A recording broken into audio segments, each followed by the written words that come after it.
Hey everybody, Spooky Marshmallow here, and today I am going to be telling you about the Witch's Tree in Louisville, Kentucky. A gnarled and twisted tree in a famed Louisville neighborhood stands proudly waiting for visitors. It has a spooky and dark connection to a forgotten side of Derby City history, a time when practitioners of the dark arts used to meet under its branches to cast spells. Today, the spooky landmark lures visitors from around the world. They want to know the tree's history and connection to a witch's coven and hear about something dubbed the Storm Demon by the Courier Journal in 1890. Now, according to a legend, a majestic maple tree that stood at the corner of 6th Street and Park Avenue in Louisville once served as the supposed gathering spot for witches. But in 1889, city festival planners announced they wanted to chop down the maple for the annual May Day celebrations. Despite warnings from angry witches, authorities felled the tree and erected it as a maypole. Now, a maypole is a tall pole decorated with flowers, ribbons, and greenery that is used as the center of May Day celebrations. Maypoles are often found on small village greens and are linked to pagan history. In ancient times, people would cut down young trees and stick them in the ground, then dance around them to celebrate the arrival of summer, the summer solstice. In retaliation, the coven supposedly brewed up a tornado that destroyed much of Louisville. The cyclone destroyed mansions, schools, bourbon and tobacco warehouses, churches, and the railroad station.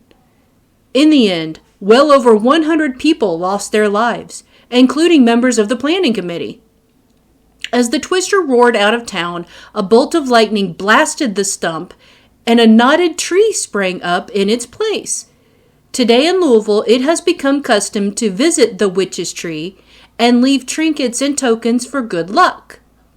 So let's talk more on the storm demon that was conjured on March 27th, 1890. There was actually a massive outbreak of tornadoes that day. It seems that back in those days, tornadoes were called storm demons. I never knew that. It makes sense, and I love it. So from now on, I'm going to start calling tornadoes storm demons. This outbreak created a number of storms ranging in intensity from F2 to F4 on the Fujita scale. The tornado that hit Louisville was an F4 storm, with winds ranging from 207 to 260 miles per hour. And it destroyed 766 buildings, totaling $2.5 million, the modern equivalent of $71 million in damage. The storm killed an estimated 74 to 120 people, though initial estimates were around 800. With most of the victims being those within the Falls City Hall building. The following is an excerpt from the Filson Historical Society website, and it reads, On March 27th, 1890, Louisville was hit by one of the most violent and damaging storms recorded in its history. Because of its widely spread, destructive path, which was much larger than the city had ever experienced, it was referred to by residents and journalists as the Louisville Cyclone. The early accounts tell us that telegraph dispatches came from Washington, D.C. on the afternoon of the 27th, warning of possible violent okay, now this is a big word. I hope I can say it correctly. Atmospheric conditions within the next few hours. All through the day, the barometer steadily sank lower. How much advanced notice people received is unknown, but it is likely that news did not reach them in enough time to make proper shelter. The storm hit at 8:30 p.m. and lasted only about 5 minutes, long enough to sweep over the downtown area. The storm entered the southwestern city limits and tore across the west end in a southeasterly direction. leaving behind a path of destruction. The storm destroyed dozens of residences, businesses, large stone warehouses, the railroad station, and several churches. Ultimately, over 100 lives were lost, and many more people were seriously injured.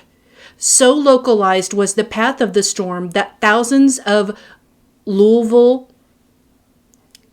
I can't even say this word, Louisville people, went to bed that night totally unaware that disaster had struck the city. They were informed the next morning by the Courier-Journal headlines, quote, "Louisville visited by the storm demon," unquote. One of the most tragic sights of the storm's wrath was the Falls City Hall on West Market Street. Now, this is where a local chapter of the Knights and Ladies of Honor were meeting when the storm hit. Located in the same building on the lower floor were 50 to 75 children and their mothers who were taking dancing lessons from Miss Annie App. The building collapsed, burying about 200 people, many of whom perished. A first-hand account of a survivor at the Falls City Hall said that the first sign of danger was the rocking of the building. Shortly after, a dormer window in the large room was blown from its casings, and immediately plaster began to drop from the ceiling.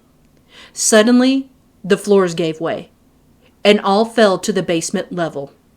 Many who died suffocated in the wreckage or experienced fatal injuries from the fallen structure. In less than 5 minutes of being hit by the tornado, the hall became nothing but a mass of shapeless brick and mortar, a burial site of helpless victims. Thousands worked through the long and terrible night, retrieving the dead and administering to the injured. The next day, the Courier-Journal reported, quote, "a story of woe," unquote. The most vivid imagination could not adequately depict the scene of horror at the Falls City Hall. One of the great concerns was the destruction of the waterworks stand tower, which could have resulted in cutting off the water supply to the whole city. The standpipe through which all water was forced into the reservoir was demolished. There was only enough water available to last 6 days. People feared a water famine. Special notices appeared in the newspapers for water consumers to limit their use of water for only cooking and drinking.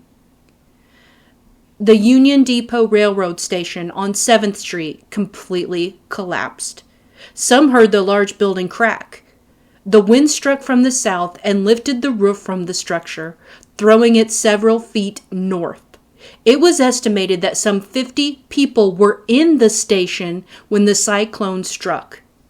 Many were trapped and seriously injured, but fortunately, no one died, and that is a miracle. For the next few days, undertakers, priests, and preachers were barely able to attend to many calls for their services. Undertakers from Indianapolis were called to aid the city. The streets were filled with long funeral processions, leading to the cemeteries in an almost constant stream.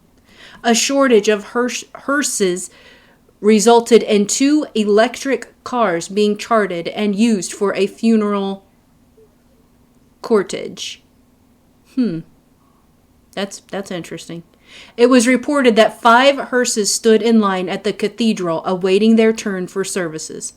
There was so much to be done that the funeral processions went to the graveyards in a trot, and hearses returned for another load as fast as could be driven. An especially sad scene was the funeral held at St. Paul's Episcopal Church on Jefferson Street for Reverend S.E. Barnwell, pastor of St. John's, and his 4-year-old son, Dudley. Barnwell and his young son were in the rectory of the church when the storm hit. Mrs. Barnwell and 3 other children were able to escape. The newspapers were full of notices for relief efforts and aid for the cyclone sufferers. The cyclone became national as well as international news. Telegraphs came from all over the world offering to help with whatever aid was needed. Frank Leslie's and Harper Illustrated sent artists to the area for sketches for their papers. Miss Clara Barton, then president of the American Red Cross, was summoned to Louisville to extend relief to the stricken citizens. Charles D. Jacob, mayor of Louisville, and General Taylor, the city's chief of the police, ordered the Louisville Legion to patrol the affected streets, to watch for thieves and looters, and to control the crowds of curious onlookers who had converged onto the city to see the devastation. The Courier-Journal reported on March 28, 1890, quote, "Thieves this morning, hearing of the cyclone, came down the river in boats to rob the ruins of the Union Depot, which was full of valuable luggage and money. The thieves were warned that they would be shot on sight and not arrested," unquote. Many local businesses ran ads in the local newspapers advising people of their business still in operation, and others capitalized on the events by promoting their services. Not much has changed. The German insurance company published a pamphlet, quote, "That Awful Cyclone," unquote, that depicted scenes of the destruction to promote their insurance. Proprietors of lumber suppliers promoted sales on building materials, advertising them in the Critic as tornado prices. One restaurant ad appeared saying, quote, "Accidents will happen and sorrows lay their burden at every door. But no matter what occurs, people must satisfy their appetite to sustain life. Our model restaurant was fortunate enough to escape the cyclone's wrath. Please come in today," unquote. Nothing could have prevented this storm from coming. If the current communication technology and weather forecast equipment had been available in 1890, the coming of the storm would have probably been reported in ample time to warn the people to take shelter, and fewer people would have perished. The storm's path went through the business area of the city between 8 and 9 p.m., at which time the wholesale houses and streets in the vicinity were comparatively deserted, probably saving many lives.